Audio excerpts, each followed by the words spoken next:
সুপ্রিয় ভিউয়ার্স, আসসালামু আলাইকুম।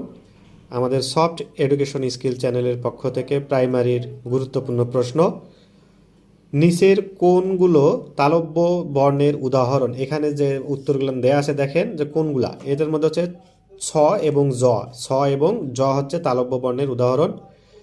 বাংলা ভাষার সঙ্গে সবচেয়ে ঘনিষ্ঠ সম্পর্ক রয়েছে কোন ভাষার?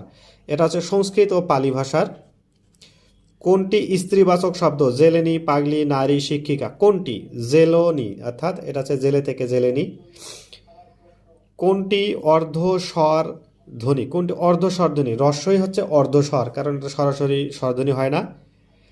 মেয়েটি রুমে যায়নি, অর্থাৎ এখানে বাক্যে এটা কি হয়? এটা হচ্ছে এক বচন, অর্থাৎ মেয়েটি রুমে যায়নি, এটা হচ্ছে কত বচন? এক বচন।